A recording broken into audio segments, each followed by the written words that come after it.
6세기 미래를 꿰뚫은 한 남자 노스트라다무스. 그가 남긴 예언 속엔 작은 나라가 등장합니다. 동쪽의 붉은 용, 검은 머리의 지도자. 그 수수께끼의 중심엔 지금 대한민국이 있습니다. 다음 영상을 놓치지 않으려면 지금 구독과 좋아요를 눌러두세요. 노스트라다무스가 남긴 아시아의 구원자. 16세기 프랑스. 유럽은 흑사병과 전쟁, 종교 갈등으로 혼돈의 시기를 겪고 있었다. 그 한가운데 미래를 꿰뚫는 듯한 시를 남긴 남자가 있었다. 그는 바로 미셸 드 노트르담.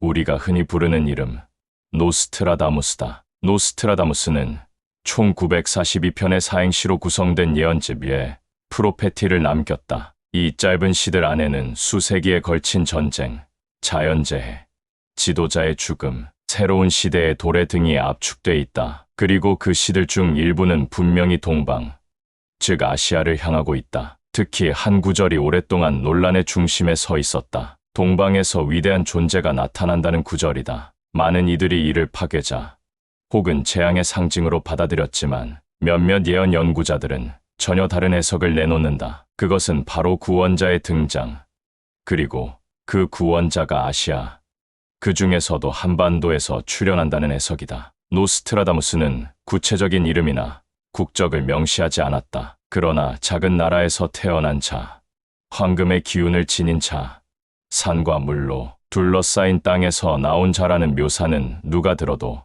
단순한 은유 이상의 의미를 담고 있다. 이 묘사들은 수많은 사람들에게 한반도를 떠올리게 만들었다. 그는 이 인물을 단 한 번 언급하지 않았다. 어떤 시에서는 이 인물이 신성한 지혜를 전하는 자로, 다른 시에서는 무너진 세계 질서를 바로잡는 지도자로, 또 어떤 시에서는 기술과 문명의 방향을 바꾸는 혁신가로 묘사된다. 단일 인물이 아니라 하나의 흐름, 혹은 민족적 사명을 의미하는 것일지도 모른다. 지금 대한민국은 세계 무대에서 점점 더 강한 존재감을 드러내고 있다. 문화와 기술, 정치와 안보, 영적인 영역까지도 그 영향력은 확대되고 있다. 그것은 단지 경제력 때문만이 아니라 무언가 더 큰 흐름 안에 있다는 느낌을 지울 수 없다. 우리는 이 질문 앞에 서게 된다. 노스트라다무스가 말한 그 존재는 과연 누구인가? 그는 이미 등장했을까? 혹은 앞으로 올 인물일까? 아니면 이 시대 전체를 통과하는 어떤 집단적 의식의 각성일까? 어쩌면 그것은 바로 우리가 살아가고 있는 이 땅, 대한민국에 숨겨진 또 다른 이야기의 시작일지도 모른다. 이제 우리는 다음 질문으로 넘어가야 한다. 노스트라다무스가 말한 동쪽의 붉은 존재는 과연 무엇을 의미하는가? 그리고 그 존재가 정말 대한민국을 상징하는 것이라면 우리는 지금 어떤 순간에 서 있는 것일까? 동쪽의 붉은 용은 한국인가? 노스트라다무스의 예언 중에서도 유독 많은 해석을 낳은 표현이 있다. 그것은 바로 동쪽에서 일어나는 붉은 용이다. 이 한 문장은 수세기 동안 해석자들 사이에서 격렬한 논쟁을 불러왔다. 어떤 이는 이를 중국의 부상을 암시하는 것이라 하고, 또 다른 이는 북한의 위협을 지목한다. 하지만 최근에는 이 붉은 용의 실체가 다름 아닌 대한민국이라는 주장이 조심스럽게 제기되고 있다. 예언에서 붉은 용은 단순한 국가 이상의 의미를 갖는다. 그것은 강력한 에너지, 빠른 부상, 그리고 문명 전환의 열쇠를 쥔 존재로 묘사된다. 특히 붉음이라는 색은 파괴와 재생을 동시에 상징하는 이중적 의미를 지니고 있다. 불길하지만 신성한, 혼돈이지만 기회의 색. 한반도의 현대사와 맞물려 보면 이 상징은 점점 더 흥미롭게 다가온다. 20세기 중반, 한국은 폐허 위에 서 있었다. 전쟁, 분단, 혼란 속에서 한민족은 끝없이 흔들렸다. 그러나 바로 그 땅 위에서 놀라운 반전의 역사가 시작됐다. 산업화, 민주화, 정보화. 세계가 주목한 이 기적은 경제적 성공을 넘어서 하나의 문화적 파동으로 이어졌다. K컬처와 K테크, K뷰티와 K푸드. 대한민국은 더 이상 작고 고립된 국가가 아니다. 그 존재는 이제 전 세계 대중의 감각에 직접적으로 연결되어 있다. 그렇다면 이 강력한 흐름의 중심에 서 있는 한국이 예언에서 말한 붉은 용일 가능성은 없는 것일까? 주목해야 할 건 노스트라다무스가 이 붉은 존재를 단순한 제국의 상징으로 그리지 않았다는 점이다. 오히려 그는 이 존재가 변화를 이끄는 충격의 중심, 그리고 새로운 질서의 불씨라고 말한다. 기존의 규칙을 파괴하는 자이자 동시에 새로운 희망을 창조하는 존재, 그것이 바로 이 붉은 용의 진짜 의미다. 이런 해석 아래에서 보면 대한민국은 그 조건에 너무도 잘 부합한다. 스스로를 끊임없이 전환해온 나라, 외부의 질서에 맞추기보다는 자기만의 방식으로 세상을 설득해 온 국가, 그리고 아직도 절반은 전쟁 상태에 놓인 이곳에서 세계는 여전히 긴장과 기대를 동시에 느낀다. 만약 노스트라다무스가 지금 살아있다면 이 작지만 강한 나라의 등장을 어떻게 받아들였을까? 그가 상상한 동방의 붉은 존재는 단지 하나의 나라를 말한 것이 아니라 이 지역에서 일어나는 거대한 정신적, 문화적 변혁을 가리키는 것이었는지도 모른다. 그리고 그 중심에 한국이 서 있을 가능성은 결코 배제할 수 없다. 다음 장에서는 이 붉은 용의 구체적 리더, 즉 노스트라다무스가 예언한 검은 머리의 지도자에 대해 탐구해본다. 과연 그는 누구이며 한국과 어떤 관련이 있을까? 한국의 리더, 예언의 검은 머리 용인가? 노스트라다무스의 예언에서 가장 주목받는 표현 중 하나는 동방에서 등장하는 특별한 존재에 대한 묘사다. 그는 그것을 단순히 왕, 지도자 혹은 영웅이라고 부르지 않았다. 때로는 검은 머리의 용, 때로는 작은 나라의 지혜로운 자로 표현했다. 그리고 그 인물은 세계의 질서가 흔들리는 시점에 등장한다고 예언했다. 이 인물에 대한 단서는 의외로 구체적이다. 검은 머리, 젊은 리더, 침묵 속에서 일어나는 자, 말보다 행동으로 세계를 움직이는 자. 노스트라다무스는 시 속에서 이 인물을 특별히 구분하며 그가 단순한 정치인이 아닌 새로운 시대의 흐름을 여는 상징적 인물로 묘사한다. 그렇다면 우리는 질문하게 된다. 과연 한국 현대사 속에서 이러한 인물은 누구일까? 20세기 후반, 군사 독재 속에서도 끊임없이 민주주의를 외쳤던 인물들, 혹은 IT 강국으로의 전환을 이끈 리더들, 남북 화해의 물꼬를 튼 인물들까지 시대마다 중심에 섰던 여러 인물들이 떠오른다. 하지만 예언이 가리키는 이 검은 머리의 용은 단순한 정치적 수완을 지닌 사람을 뜻하지 않는다. 그는 시대의 공기를 바꾸는 자, 전통과 미래 사이의 균형을 꿰뚫는 자, 그리고 무엇보다 말이 아닌 행동으로 시대의 방향을 틀어버리는 자다. 침묵 속에서 자신을 드러내지 않지만 그의 결정은 수많은 이들의 운명을 바꾸는 힘을 지닌다. 노스트라다무스는 그를 사람들의 기대에서 벗어난 자리에서 등장하는 자라고 했다. 대중의 예상과는 다른 시점, 다른 방식으로 나타나는 지도자라는 뜻이다. 오늘날의 한국은 전통 권력 구도에서 벗어난 다양한 리더십을 실험하고 있다. 정치뿐 아니라 기술, 문화, 영성, 환경, 교육 등 다양한 영역에서 새로운 리더들이 조용히 부상하고 있다. 그들은 입으로 외치지 않고 손으로 세상을 바꾸는 사람들이다. 어쩌면 노스트라다무스가 말한 검은 머리의 용은 이런 흐름 전체를 의미하는 것일지도 모른다. 그 인물은 단 한 명이 아닐 수 있다. 시대의 흐름 속에서 변화를 이끄는 여러 얼굴들이 존재한다. 그리고 그 중심에 한국이라는 공간이 점점 더 강하게 각인되고 있다. 예언은 늘 상징과 은유의 언어를 쓴다. 하지만 그 상징이 반복될수록 우리는 그것이 현실과 닿아있음을 느끼게 된다. 노스트라다무스는 왜 이 인물이 동방의 작은 나라에서 등장한다고 말했을까? 왜 그가 세계의 질서를 바꾸는 열쇠라고 했을까? 이제 우리는 이 질문을 넘어 그 인물이 가져올 변화를 상상해야 할 시간이다. 다음 장에서는 노스트라다무스가 남긴 예언 속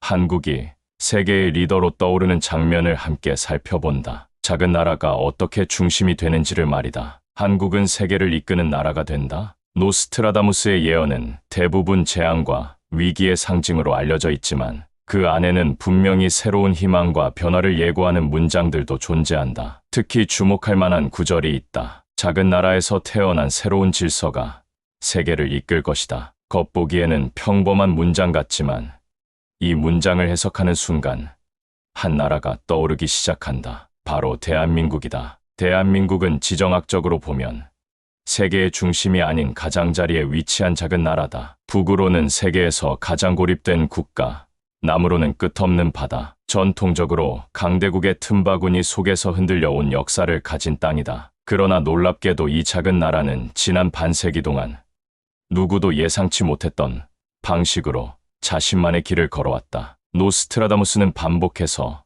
작은 나라라는 표현을 사용한다. 이 표현은 단순히 영토나 인구의 크기를 말하는 것이 아니다. 세계의 주류 구조에 포함되지 않았던, 그러나 새로운 흐름을 만들어내는 독립적 존재를 뜻한다. 그런 의미에서 한국은 예언 속 작은 나라에 가장 근접한 나라 중 하나다. 문화의 영역에서 한국은 이미 세계를 흔들고 있다. K-팝과 K-드라마, 그리고 그 문화가 뿜어내는 정서와 메시지는 단순한 유행을 넘어 하나의 시대 정신이 되고 있다. 음악과 영상, 게임과 예술 속에 담긴 한국적 감성은 전 세계 사람들의 마음을 움직이고 있다. 이는 단순한 문화 수출이 아니다. 감정과 가치, 생각의 흐름 자체를 바꾸는 영향력이다. 기술과 산업의 영역에서도 한국은 이제 중심에 서 있다. 반도체, 디스플레이, 배터리, 인공지능 등에서 보여주는 혁신은 단순한 모방이 아니라 독창적인 선도이다. 불과 수십 년 전만 해도 선진국을 따라가던 나라가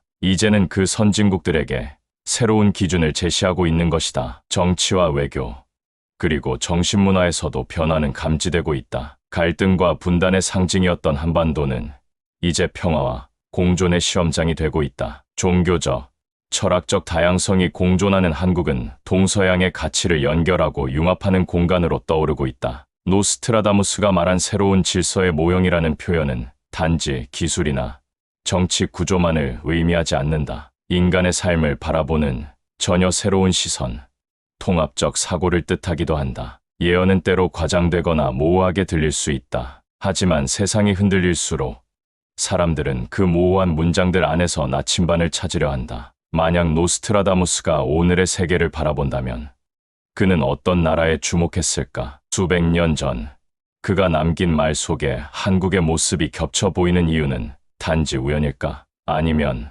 수세기를 뛰어넘은 통찰이 지금 현실 속에서 드러나고 있는 것일까? 작은 나라, 새로운 질서, 전 세계의 중심, 이 세 단어를 하나로 잇는다면 우리는 한국이라는 이름을 다시 생각하게 될 것이다. 그것은 단순한 국가의 부상이 아니라 시대 자체의 흐름이 바뀌고 있다는 신호일지도 모른다. 다음 장에서는 노스트라다무스의 예언 중 가장 신비롭고 도전적인 영역으로 들어간다. 한국의 종교, 그리고 그 안에서 등장하는 영적 지도자의 출현에 대한 이야기다. 한민족의 뿌리와 노스트라다무스. 노스트라다무스는 그의 예언 속에서 고대의 빛이 깨어나는 땅, 잊힌 별의 후예들이라는 표현을 사용했다. 이 구절은 많은 해석자들에게 오랜 질문을 던졌다. 도대체 그는 어떤 민족을 말한 것일까? 수백 년 전 유럽에서 활동했던 그가 어떻게 동방의 고대 민족을 언급할 수 있었을까? 이 질문에 대한 실마리는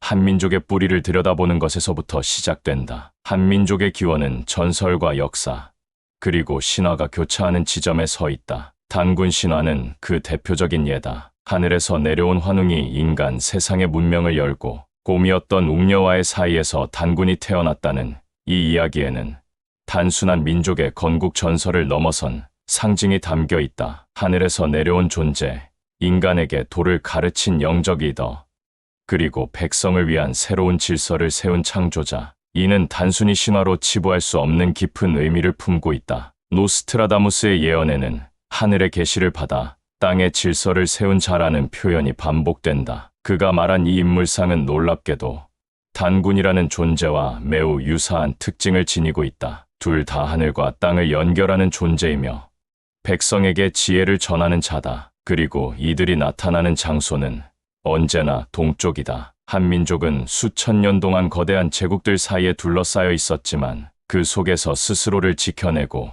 고유한 문명을 유지해온 민족이다. 외세의 침략 속에서도 무너지지 않았고 끊임없는 혼란 속에서도 공동체적 의식을 잃지 않았다. 이는 단순한 생존이 아니라 내면에 깃든 어떤 강인한 정신력 혹은 기억되지 않은 사명이 작용한 것처럼 느껴진다. 노스트라다무스는 어느 시에서 잊힌 별에서 온 자들이 다시 별을 따라 움직인다고 썼다. 이 구절은 한민족의 천손 사상, 즉 하늘에서 내려온 자손이라는 신념과 겹친다. 하늘에서 온 민족이 다시 하늘의 뜻을 따르게 되는 순간 역사의 흐름이 뒤바뀐다는 것이다. 지금 한국이 보여주는 기술, 문화, 영성의 부상은 어쩌면 이 예언의 연속일 수 있다. 또한 한국의 옛 기록에는 하늘의 뜻을 중시하는 정치 철학과 신권적 왕권이 중심에 있었다. 왕은 단순한 통치자가 아니라 천명에 따라 움직이는 자였다. 이는 노스트라다무스가 반복해서 말한 하늘의 대리자 개념과 일맥상통한다. 과연 그는 이 모든 것을 예견했던 것일까? 아니면 동서고금을 관통하는 거대한 흐름을 감지한 것일까? 한 민족의 뿌리는 단지 과거에 머무는 것이 아니다. 그것은 오늘을 움직이고 내일을 향해 이어지는 힘이다. 노스트라다무스가 주목한 것도 바로 그런 민족의 에너지였을지 모른다. 유럽의 중심에서 그는 어떻게 이 동방의 작은 민족을 예견할 수 있었을까? 우리는 아직 그 답을 정확히 알 수 없다. 그러나 그가 남긴 시 속에서 한민족이라는 이름이 점점 더 선명해지고 있는 것은 분명하다. 다음 장에서는 이 예언이 실제 공간과 어떻게 연결되는지를 살펴본다. 과연 부산이라는 도시는 노스트라다무스가 말한 세계의 관문이 될 수 있을까? 노스트라다무스의 예언과 사주명리학의 놀라운 일치.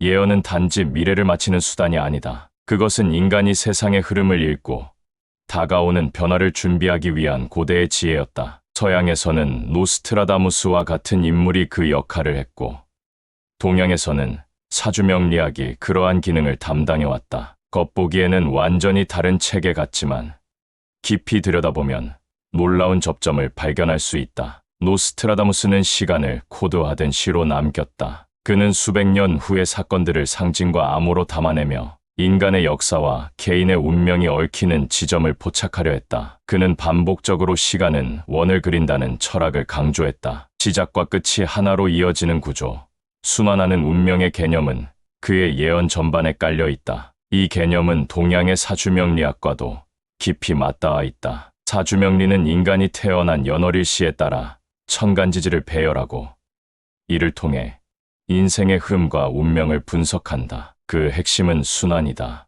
오행의 흐름, 음양의 조화, 대운의 변화 속에서 인간은 일정한 패턴을 반복하며 살아간다. 다시 말해, 동양의 사주는 주기적인 에너지, 흐름을 읽는 도구다. 흥미로운 점은 노스트라다무스가 예언한 시대적 전환점들과 사주명리학에서 말하는 운의 대격변기들이 상당히 일치한다는 것이다. 예를 들어 노스트라다무스는 1999년, 2023년, 그리고 2025년을 중요한 시기로 지목했다. 이 시기들은 모두 사주에서 대운이 전환되거나 세계적 규모의 운의 충돌이 발생하는 구간에 해당한다. 또한 노스트라다무스가 자주 언급한 동방의 작은 나라, 검은 머리의 지도자, 빛의 사제 같은 상징은 사주에서 말하는 특정한 천간지지 조합, 즉 경자나 임진과 같은 강력한 운세 코드와 유사한 성질을 지닌다. 특히 한국은 역사적으로 큰 변화를 겪은 해가 사주에서 말하는 주요 격동기와 놀랍도록 일치한다. 서양의 예언이 상징과 비유로 미래를 감지했다면 동양의 사주는 수리와 주기로 인간의 흐름을 계산해낸다. 방식은 다르지만 궁극적으로 둘 다 인간과 자연, 그리고 시간 사이의 관계를 읽어내는 지혜인 것이다. 그리고 두 체계가 공통적으로 가리키는 방향 중 하나가 바로 한국이라는 공간이라는 점은 흥미롭고도 의미심장하다. 한국은 오랜 시간 동안 다양한 에너지가 충돌하고 동시에 통합되는 공간이었다. 전통과 현대, 동양과 서양, 물질과 정신이 교차하는 이 땅은 단순한 국가 이상의 의미를 지니게 되었다. 노스트라다무스와 사주명리학, 두 가지 전혀 다른 언어가 이 지점을 동시에 가리키고 있다는 사실은 단순한 우연으로 보기 어렵다. 우리는 지금 예언의 시대가 다시 열리고 있는 변곡점에 서 있다. 동서양의 지혜가 한국이라는 공간을 중심으로 만나고 있다면 앞으로 이곳에서 펼쳐질 미래는 어떤 모습일까? 그리고 그 미래는 단순한 변화가 아니라 전환의 신호일지도 모른다. 다음 장에서는 이 모든 흐름을 다시 인간의 본질로 되돌린다. 우리는 예언을 맹목적으로 믿어야 할까? 아니면 통찰의 도구로 활용해야 할까? 마지막 장에서 그 질문을 함께 고민해보자. 우리는 예언을 어떻게 받아들여야 할까? 지금까지 우리는 노스트라다무스의 예언을 통해 한국이라는 나라와 민족의 가능성을 조명해왔다. 작은 나라에서 태어나는 구원자, 동쪽의 붉은 용, 검은 머리의 지도자, 세계의 관문이 될 도시, 그리고 동서양 예언 체계의 교차점까지 모든 흐름은 한국이라는 공간에 수렴되며 이 땅이 결코 작지만은 않다는 사실을 다시 일깨운다. 하지만 중요한 질문은 여기서부터 시작된다. 우리는 이런 예언들을 어떻게 받아들여야 할까?